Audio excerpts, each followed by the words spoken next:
Okay, we're going to get a little salty now with sweet chef Paul Lillakas. He headed out to Applevale Orchards to pick up all there is to know about apple harvesting. Let's check it out. Hi Tracy, I'm here at gorgeous Applevale Orchards to learn a little bit more about apple farming and find the perfect apple for my recipe.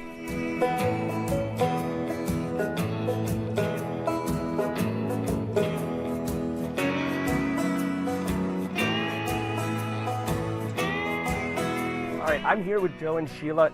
Please tell me a little bit about this family farm. Applevale Orchards started in 1943. We had a farm in Cooksville, and this was run by my grandfather, my grandmother, my dad, and my mom. And some people think that the apple season is just a couple of months of the year, or that it only takes a couple of months out of the year for you to do the work you do. Yeah, we start, working the farm. It all depends on how much snow is on the ground and how cold it is. But we could start as early as February, and we start pruning the trees. We have Macintosh, Northern Spy. There's 20 varieties for you to select. But you have to watch it because the apples ripen at different times.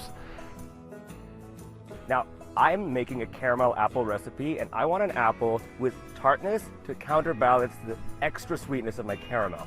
What do you recommend? Sounds like you want a Granny Smith.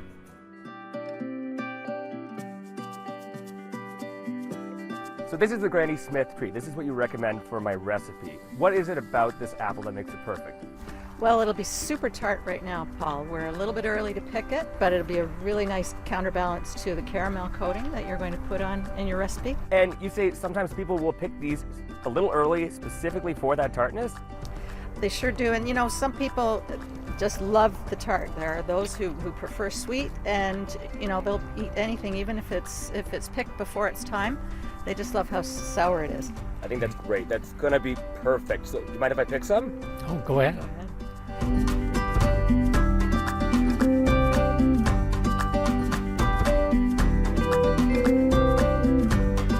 And Chef Paul is here with us right now in our Samsung kitchen, and it's so exciting to see you in real life here in the kitchen.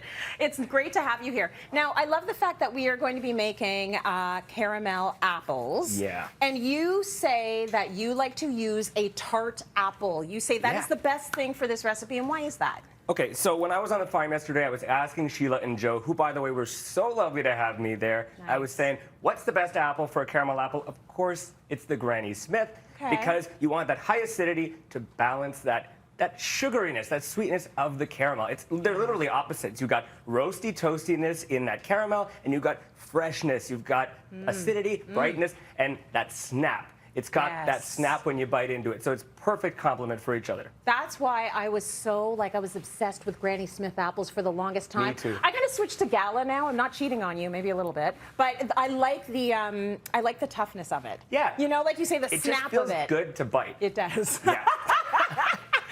Okay, so let's start making the caramel apples, which I look at them and I think of like festivals and fun and amusement parks and carnivals. Yeah. How do we start? Okay, so this is an easy version. So you could, of course, make the caramel from scratch, but it's a very technical thing. No. You need a candy thermometer. Yeah. And if you want one that you can kind of like hand off to the kids, this is an easy way, and it starts with, remember these from our childhoods? Yeah, Individually I still wrapped eat caramels. those now. So when you go trick or treating, okay, I don't trick or treat anymore, but when you do, those were the candies I loved. So you steal those from your kids' I bags. steal those from my kids' bags. Of course. There's only so much that I've got to watch their teeth. Right. And so this makes it really, really simple. We have about 250 grams of that, and we're just going to add a little bit of water just to create some steam to help them melt. Okay. And of course, I want to zhuzh it up a little bit, just a little bit of sea salt, again to balance that sweetness, because it's really sweet. So maybe 2 little pinches, and then if you could just throw that in the microwave. You got it. 2 minutes, till it's bubbling, till it's melting. Of course, we got one in there.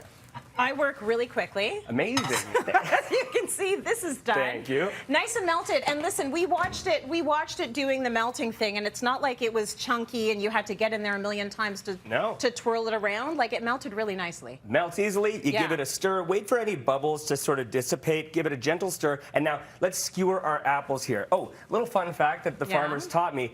The longer you leave the stem in, the longer the apple will last. Okay. But now, well, I'm gonna get rid of it. Yeah, now let's take it off. Yeah. And another tip, don't go all the way through with your skewer. put it down on a flat surface, and then just go in until it's securely in there, because we don't want that juice coming down through the bottom, softening the caramel. Okay, that's fair. So once it's in there, we're going to go in for the dip. And I should also mention, these are refrigerated, so they are cold. So that caramel will start to set as soon as we dip it in.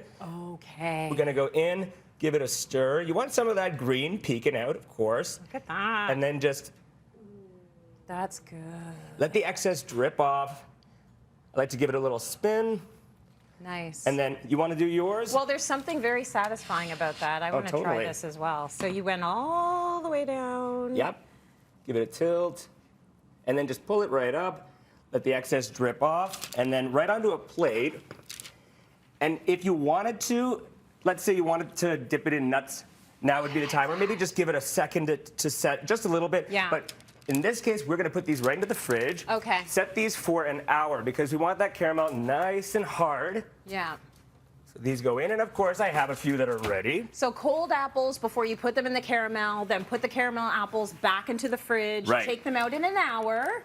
And now we're ready for the next step. So I want to take these up just a notch. Take it up a notch. And it's not hard to do. So Okay. I'll show you one of my favorite hacks for melting and piping chocolate. Okay. I like to just take some dark chocolate chips. And I like to just eat it. Right, well, so do I. That's ahead. why that's there. It actually serves no purpose other than for you to snack on. So I threw about 30 grams into a zipper bag and then just into some hot tap water. Yeah. So it's basically like a bain-marie. You don't have to do anything else. And now you have it ready, melted in a piping bag. Yeah. I'm just going to give that a little Is this pat. hot water? Is it boiling water? It was hot tap water. It's just hot tap So water. it won't be boiling, so Okay. it's never going to scorch. Okay, It's just good. perfect for piping. Now I'll have you hold that. Yeah. Because I don't want to do the cut. You don't want to cut it too... No, you want it to be a really small. You just snip the tip just like that. Oh. No, that's fine. That's why okay? that parchment's there. Okay. Now let it just fall. Do it? Yeah.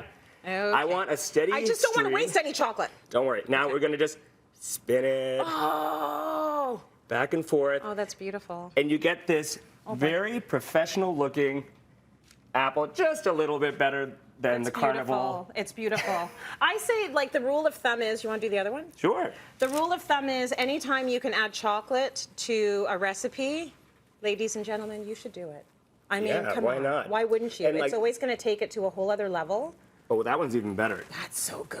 Oh yeah, we'll put that one right here in It's a the front. two-person job. Yeah, and because the caramel's already cold and set, that little stream of chocolate's going to set right on there, and you Yeah. could serve these right away. But if you're going to serve them later, keep them in the fridge. Yes. Yeah. This is a beautiful way to celebrate fall, and I know so many folks do go to orchards and they have fun collecting apples, and then they're like, we collected so many, what are we going to do with this? Right. You can make the pies, you can make the crumbles, but why not also make the caramel apples? Delicious. Yeah. Thank you, Chef. That Thank was you. fantastic. They look so